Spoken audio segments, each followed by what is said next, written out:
सूफियान ने लिखा है कि हजरत उमर ने जब कलमा पढ़ा ना तो 39 बंदे कलमा पढ़ते थे।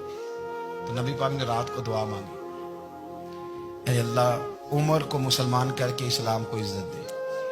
हजरत उमर सवेरे आ गए, मुझमें वो तफसील में नहीं जाता, बात लंबी। हजरत उमर जब आए ना और उन्होंने आते जब कहा ना कि मैं कलमा पढ़ने आया, तो हुजूर इतने राजी हुए कि नबी पाक ने कहा अल्लाहु अकबर। तो सहाबा ने नारे लगाए अल्लाहु अकबर अल्लाहु अकबर, यानी 40 लोग मुसलमान हुए तो नारे लगे। हमारे सूफिया कहते हैं हजरत उमर के आने पर जब नारे लगे तो बताओ कि वो तो नारा तकबीर लगा, नारा रिसालत क्यों नहीं लगा? तो कहते हैं गोया हमें हुजूर ने ये समझाया है, हुजूर के इशारों ने समझाया है कि मैं अब अपने नारे खुद तो नहीं ना लगाऊंगा, मैंने तो अल्लाह अकबर कह दिया, उमर आ गया है, मेरे नारे लगाता रहेगा। अब नारे लगेंगे। हजरत उमर ने पहले दिन ही कहा कि हुजूर आप सच्चे रसूल हैं तो छुप छुप के नमाज क्यों पढ़े? शुरू हो गए नारे, हुजूर आप सच्चे हैं तो छुप छुप के नमाज का क्या माना हो? तो हुजूर ने फरमाया तेरा क्या इरादा? अर्ज की हुजूर सारे नहीं, एक मैं एक अमीर हमजा, एक लाइन के आगे वो लग जाए, एक के आगे मैं लग जाऊं, और बाकी मुसलमान जितने हैं कुल 40 थे, पीछे 18 19 बचेंगे, एक लाइन में वो हो जाए, एक में आगे एक में अमीर हमजा हो, एक में मैं हूं, तो देख लेते हैं ये हमें नमाज कैसे नहीं पढ़ने देते। हाँ देख लेते हैं, आए ना मैदान में, इधर आ सितमगर हुनर आजमाए, तो तीर आजमा हम जिगर आजमाए, और गुलामाने मोहम्मद जान देने से नहीं डरते, ये सर कट जाए यहाँ रह जाए कुछ परवाह नहीं करते।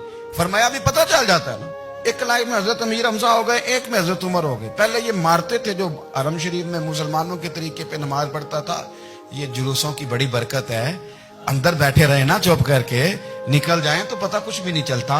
जब निकलते हैं ना लोग कहते हैं जुलूस क्या माना है, तो मैं बताता हूँ ना जुलूस का माना क्या है। हजरत उमर ने बाहर निकले, 2 लाइनों का जुलूस, लंबा भी कोई नहीं, बंदे भी 40, और जनाबे फारूक आजम बाहर निकले तो उमर का नारा, उमर का, हजरत उमर ने यूं करके आस्तीने बाजू की चढ़ा ली और अपने गले में जो उनके रुमाल था ना उसको यूं सीने पे बांधा, और इस हाथ में तलवार थी तो यूं करके बाहर लहराई, कहने लगे ओ मक्के के काफिरो इधर आओ मेरे सामने। जिसने अपनी बीवी बेवा करानी हो, जिसने बच्चे यतीम कराने हो, वो आए मैदान में। मुस्तफा के गुलाम आज सड़कों पे निकल आए मैदान में, हमारे सामने हमारा मुकाबला करे। आए ना मैदान में, हम निकले हैं, अब हम यहाँ काबे में एलानिया नमाज पढ़ेंगे, हम पढ़ेंगे, ताकत है तो आओ ना हमारा मुकाबला करो, आओ। कुफर बजाते खुद बहुत बड़ा झूठ है, और झूठ के पैर बस 2 बंदे निकले तलवारें लेके आगे तो फिर हजरत उमर ने एलानिया नमाज पढ़वाई खाना काबा। तो मेरे भाई रसूलुल्लाह सल्लल्लाहु अलैहि वसल्लम के गुलाम तो जब नारा लगाते थे तो हो ही कमाल जाता था। फिर बरेली के इमाम बोले, कहने लगे पेश हक मुजदा शफात का सुनाते जाएं। हुजूर क़यामत के दिन आगे आगे ना, हमारे आगे आगे खुशखबरी देंगे, कहेंगे तुम फिक्र ना करो, आ जाओ मैं तुम्हें बख्शवाता हूं, मैं तुम्हारी सिफारिश, आ जाओ पीछे पीछे। हुजूर न पेश हक मुजदा शफात का सुनाते जाएंगे।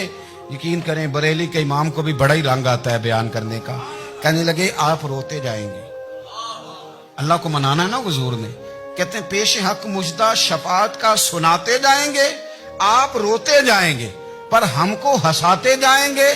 बागे जन्नत में मुहम्मद मुस्कुराते जाएंगे, फूल रहमत के गिरेंगे हम उठाते जाएंगे, और हश्र में होगा हमारा दाखिला इस शान से हम या रसूल अल्लाह का नारा लगाते जाएंगे।